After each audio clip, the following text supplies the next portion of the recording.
नमस्कार, आप देख रहे हैं खबर उत्तराखंड और मैं आपके साथ रक्षिता।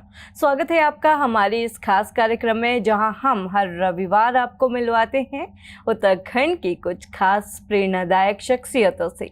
इसी सीरीज में आज हम आपके लिए लेकर आए हैं कहानी उत्तराखंड की महिलाओं के एक ऐसे ग्रुप की जो ये बात एक बार फिर साबित करती हैं कि पहाड़ बिना महिलाओं के अधूरे हैं। यहाँ की महिलाएं यहाँ की रीढ़ हैं।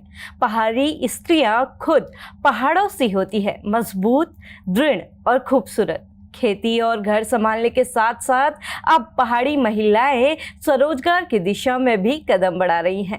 हमारा आज का मेहमान एक ऐसा ही पहाड़ी महिलाओं का ग्रुप है जिन्होंने कढ़ाई बुनाई को अपने रोजगार का मुख्य जरिया बना लिया। इनका नाम है स्वदेशी क्राफ्ट हाउस। आइए इन महिलाओं से मिलते हैं और जानते हैं कि उन्होंने कैसे अपने पारंपरिक हुनर को स्वरोजगार का एक सफल माध्यम बना लिया। नमस्कार मैम, स्वागत है आपका हमारे इस खास कार्यक्रम में। नमस्कार मैम। तो चलिए शुरुआत करते हैं आपकी यात्रा से। तो आपकी यात्रा की सबसे पहले पड़ाव की बात करें तो कैसे आपने ये सोचा कि आप कढ़ाई बुनाई को रोजगार का जरिया बना लेंगे?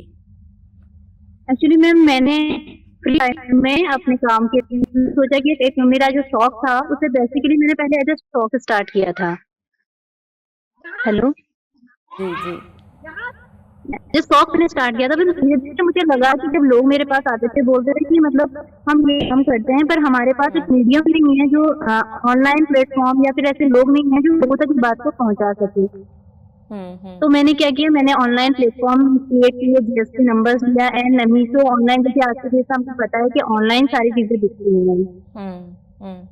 तो उसके थ्रू क्या किया, मैंने ऑनलाइन प्लेटफॉर्म में सारी चीजें रजिस्टर की और फोटो शूट स्टार्ट किया। धीरे धीरे मैंने फोटो स्टार्ट किया और इंस्टाग्राम पे डाली तो काफी अच्छे व्यूज आने लगे उसमें और लोगों को पसंद भी आने लगी चीजें। तो मैंने सोचा क्यों ना हम इन चीजों को क्या करें कि बेसिकली हम इसको बिजनेस के तौर पे यूज करें। मैंने एज अ शौक जिससे स्टार्ट किया हुआ था वो उसने अच्छा रिस्पॉन्स मिला तो मैंने उसको स्टार्ट किया कि मैंने सोचा क्यों ना इसको और बढ़ाया जाए और लोगों को दिखाया जाए इसके बारे में। और लोग जो काम करते हैं लोगों को अच्छे उसके प्राइस मिले, क्योंकि लोग यहाँ काम तो करते पर उनको उतने अच्छे प्राइजेस नहीं मिल पाते उनके मैम। तो आपको इस स्टार्टअप को शुरू करने में कुछ दिक्कतें तो आई होंगी शुरुआत में, क्योंकि ऐसा नहीं होता कि एकदम से आप इंस्टा में कुछ पोस्ट करें या फिर जो काम आपका शौक है जो आपको आता है पहले से, तो उसको आपको लोगों को सिखाने में भी दिक्कत आई होंगी। और एकदम से जब आपने स्टार्टअप किया तब भी आपने काफ़ी दिक्कतें फेस की होंगी। तो क्या क्या वो दिक्कतें थी और कैसे आप इससे उभरी? हाँ जी मैम, बेसिकली क्या है, पहाड़ में कोई भी आर्ट करने के लिए आपको रॉ मटेरियल मिलना बहुत मुश्किल होता है, क्योंकि आपको अरेंज करना है, बाहर से मंगाना है, इसके प्राइसेस और ज्यादा हो जाते हैं और लोग इतने महंगे प्राइस में खरीदना नहीं चाहते हैं। तो हमें बेसिकली क्या था, रॉ मटेरियल इकट्ठा करना है।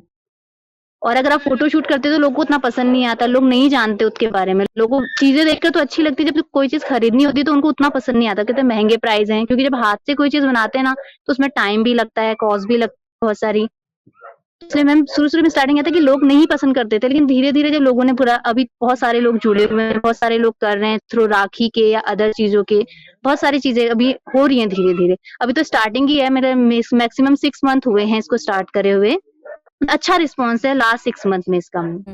तो आप राखियों के अलावा और आप क्या क्या बुन लेती हैं, क्या क्या आप बनाती हैं अपने इस क्राफ्ट हाउस में?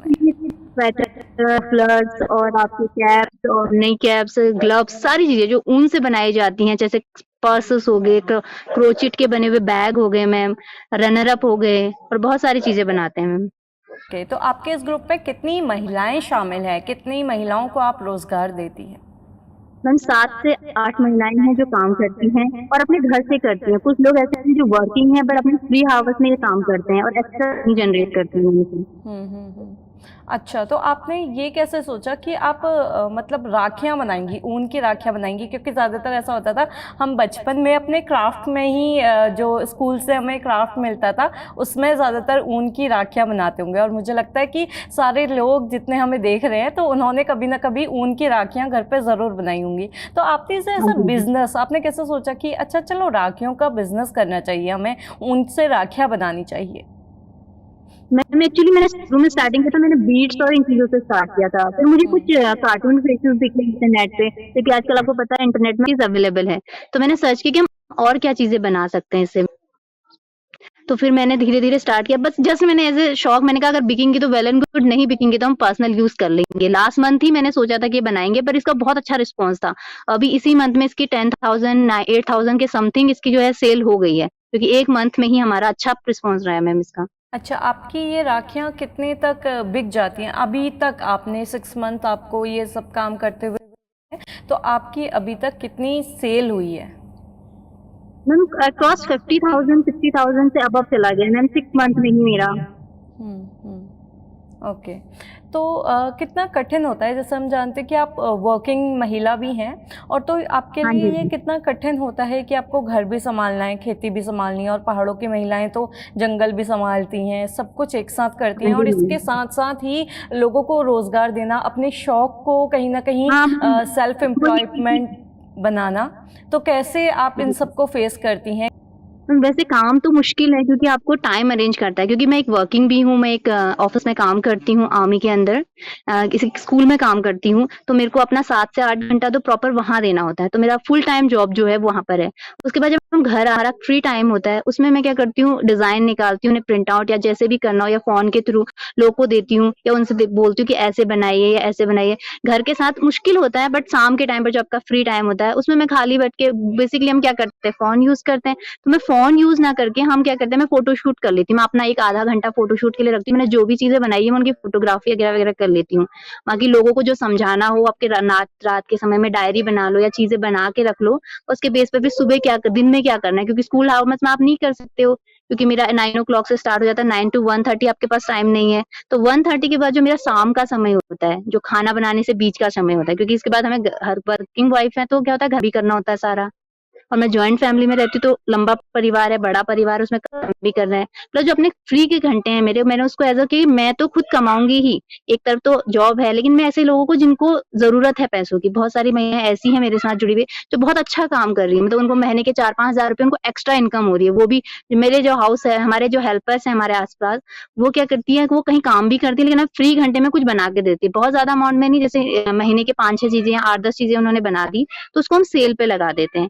मैं उनको प्राइस अभी तो मैं पूरा पेमेंट धीरे मैं उनको बोलती हूँ आप बना दीजिए, आपको नेक्स्ट मंथ पेमेंट कर दो, जैसे पेमेंट आता है फिर उनका करते रहते हैं मैम, तो जो आपको भी ये करना चाहते आइडिया हैं। कैसे आया कि आपने यूट्यूब या फिर इंस्टाग्राम इन सब में ये सारी चीज़ें शेयर करूं मैं, मुझे हो सकता है कि इससे मेरे बिजनेस को ग्रोथ मिले, या फिर कैसे आपको ये समझ आया कि भाई ये चीज़ें बिजनेस ग्रो करने में बहुत ज़्यादा हेल्पफुल साबित हो सकती है? क्योंकि बहुत से लोग हैं जो अभी इतना सोशल मीडिया की पावर को जानते नहीं हैं, उनको नहीं पता है कि हम लोग अपने बिजनेस को इतना प्रमोट कर सकते हैं, बहुत अच्छा ग्रो कर सकते हैं सोशल मीडिया से।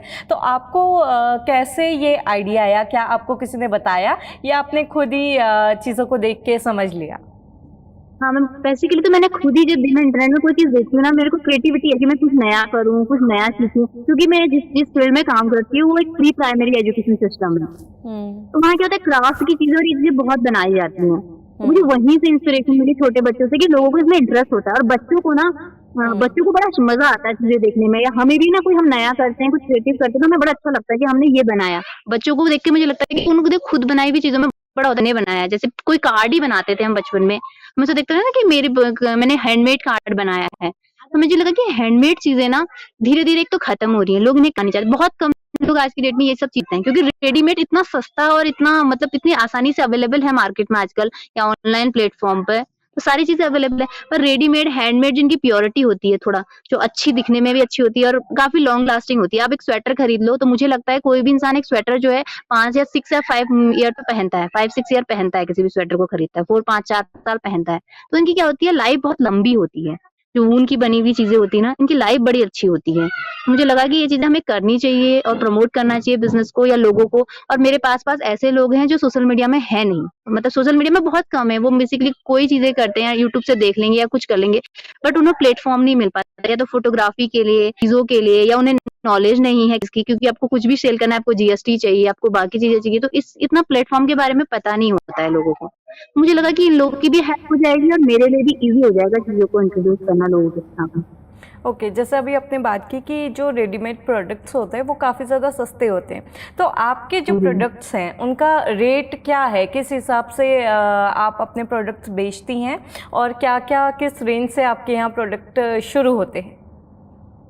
तो जैसे राखी हमने बनाई पीस से स्टार्ट की थी, 10 रुपीज से स्टार्ट की थी। जो बेसिक छोटी राखियाँ थी बीट्स वाली, हम उन्हें प्लेट्स बनाते थे, देन उसको हम बीट्स में बनाते थे और उसमें जो बना बीट्स और वो चीजें बनाते थे। और 60 थी और ज्यादातर मैक्सिमम राखियाँ 40 या 60 रुपीज थी, जो डोरेमोन की, और हमने एलिफेंट फेसेस बनाए या हार्ट शेप की बनाई थी कुछ। तो इतना प्राइस था, मतलब ऐसा नहीं है कि बहुत हाई प्राइसेस है, पर इतना है कि जो हाथ से बनी हुई चीजें उनमें बहुत टाइम लगता है, उनमें टाइम लगता है, तो कंसंट्रेट होता है, जो मशीन से नहीं है तो 10 चीजें एक साथ बन जाती है ना। हाथ से आपको हर एक चीज को प्लेट से इजी बनाना है, छोटी प्लेट बनानी है आपको, उसमें बड़ी प्लेट बनानी है, उसमें डोरिया बनानी है, सबको आपको हैंड से बनाना है। आपके पास कुछ भी चीज करने के लिए मशीन नहीं है, और मशीन परचेज करने के लिए यहाँ पर मुझे नहीं लगता लोगों के पास इतनी इनकम होगी, इतना पैसा होता है कि वो मशीनें बड़ी बड़ी परचेज कर सके। ओके तो आप उन युवाओं और महिलाओं को क्या सलाह देना चाहते हैं जो स्वरोजगार करना चाहते हैं, जो पहाड़ों में रह के अपना कुछ खुद का काम करना चाहते हैं, आप उनको क्या सलाह देना चाहती हैं अपने अनुभव से? क्योंकि आप जिस भी जगह पर हैं, अपने आसपास के रिसोर्सेज को चेक कीजिए, आपको क्या अवेलेबल है। जैसे मैंने एक चीज बनवाई थी, एक यंग लेडी ने मेरे लिए बनाई थी, उसने ये जो होते हैं ना पाइन कॉइन, जो पिरूल बोलते हैं जिसको हमारे पहाड़ी में, ये क्या है, फ्री है, ऑफ कॉस्ट है। इसके लिए आपको क्या करना है, कोई भी पैसा या कोई भी पेमेंट नहीं करना है। तो आपके क्या इंटरनेट पे वो अवेलेबल है, कैसे बनाते हैं आज के 10 अगर वीडियोस देख लो तो आप हजारों वीडियोस पड़ी हुई हैं, तो आप उनमें देख करके सीखो, बनाओ। मैंने उसमें बड़ा अच्छा, इतने सुंदर सुंदर कोस्टर और वो टोकरियां, इतनी सुंदर सुंदर जो क्राफ्ट की चीजें आप उनसे बना सकते हैं, हर काम में आपको बनाना है तो। ओके तो आपका बहुत बहुत शुक्रिया अपना कीमती समय हमें देने के लिए और हमारे दर्शकों को अपनी कहानी से प्रेरित करने के लिए। तो ये थी आज की प्रेरणादायक कहानी स्वदेशी क्राफ्ट हाउस की, जिन्होंने अपने पारंपरिक हुनर को स्वरोजगार का एक सफल माध्यम बना दिया। उनके दृढ़ संकल्प और कड़ी मेहनत की सराहना करना ज़रूरी है और ये साबित करता है कि उत्तराखंड की महिलाएं सचमुच यहाँ की रीढ़ हैं। हमसे जुड़े रहने के लिए धन्यवाद। अगले एपिसोड में हम आपको फिर से उत्तराखंड की कुछ और प्रेरणादायक शख्सियतों से मिलवाएंगे। तब तक के लिए नमस्कार। देखते रहिए खबर उत्तराखंड।